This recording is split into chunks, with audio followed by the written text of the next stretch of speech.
नमस्कार दोस्तों, सीजी सरकारी जॉब यूट्यूब चैनल में आप लोगों का स्वागत है। आज इस वीडियो में हम बात करने वाले हैं आंगनवाड़ी पर्यवेक्षक कैसे बने, शैक्षणिक योग्यता क्या होता है, आंगनवाड़ी पर्यवेक्षक को प्रति माह कितना वेतन दिया जाता है, क्या कार्य करना पड़ता है। तो दोस्तों मैं आप लोगों को पूरी डिटेल से इस वीडियो में इसी के बारे में जानकारी देने वाला हूँ। तो वीडियो को शुरू करते हैं। तो दोस्तों आंगनवाड़ी पर्यवेक्षक या फिर सुपरवाइज़र के बारे में जानकारी देने का मेरा पर्पस केवल यही है। बहुत सारे ऐसे अभ्यर्थी हैं जिनको नहीं पता होता है कि शैक्षणिक योग्यता क्या होता है, वेतन कितना दिया जाता है, ताकि आप लोगों को पहले से ही जानकारी मिल सके और आप लोगों को किसी दूसरे से पूछने की आवश्यकता ना पड़े। तो दोस्तों सबसे पहले बात कर लेते हैं आंगनवाड़ी पर्यवेक्षक को प्रति माह कितना वेतन दिया जाता है। तो छत्तीसगढ़ में आंगनवाड़ी पर्यवेक्षक या सुपरवाइज़र को प्रति माह वेतन दिया जाता है 5,200 रुपये से लेकर 20,200 रुपये तक वेतन दिया जाता है। इसी के साथ 2,400 रुपये ग्रेड पे दिया जाता है। दोस्तों जो मैंने आप लोगों को अभी वेतन बताया ये प्रारंभिक वेतन है।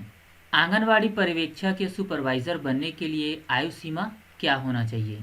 तो आंगनवाड़ी पर्यवेक्षक बनने के लिए न्यूनतम आयु 21 वर्ष तथा अधिकतम आयु 40 वर्ष होना चाहिए। SC, ST, OBC को राज्य शासन के नियम अनुसार आयु सीमा में छूट दिया जाता है। तो दोस्तों जो छत्तीसगढ़ में जो अधिकतम आयु है आवेदन करने के लिए, अप्लाई करने के लिए सामान्य वर्ग के लिए 40 वर्ष है और SC, ST, OBC को आयु सीमा में छूट दिया जाता है। इसी प्रकार अन्य राज्यों में आयु सीमा में अलग अलग छूट दिया जाता है।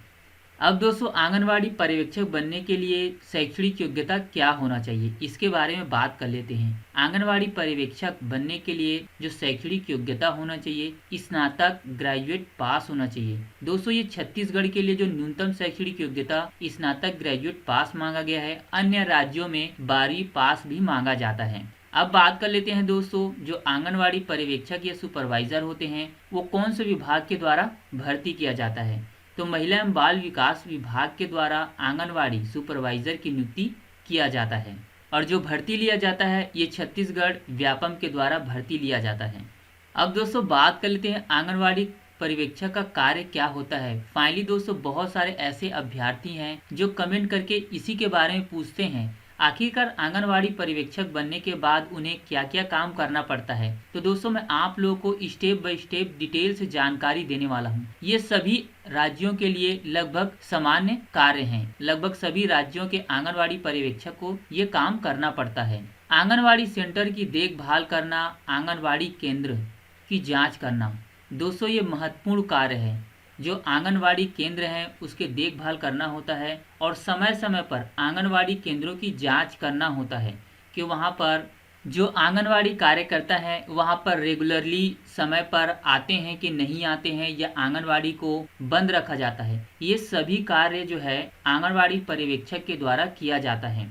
आंगनवाड़ी सेंटर को समय समय पर पोषण आहार उपलब्ध कराना, प्रेग्नेंट औरत और उनके बच्चों को समय समय पर टीकाकरण करवाना जैसे काम भी आंगनवाड़ी पर्यवेक्षक करती हैं।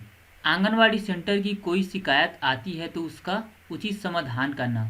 जैसे दोस्तों अगर ग्राम में रहने वाले या गांव में रहने वाले लोग आंगनवाड़ी सेंटर के खिलाफ शिकायत करते हैं तो उसका उचित समाधान करना, उसके जांच पड़ताल भी करना आंगनवाड़ी पर्यवेक्षक का काम होता है। इन सभी कार्यों पर जो भी निगरानी रखते हैं उन्हें आंगनवाड़ी पर्यवेक्षक कहा जाता है। तो दोस्तों जो महत्वपूर्ण कार्य है मैंने आप लोगों को उसके बारे में बता दिया है। और भी अन्य कार्य होते हैं जो आंगनवाड़ी पर्यवेक्षक या सुपरवाइजर के द्वारा किया जाता है। तो उम्मीद है दोस्तों कि आप लोगों को ये वीडियो पसंद आया होगा। अगर आंगनवाड़ी पर्यवेक्षक या सुपरवाइजर से संबंधित आप लोगों के पास कोई भी सवाल है तो आप लोग कमेंट बॉक्स में कमेंट करके पूछ सकते हो।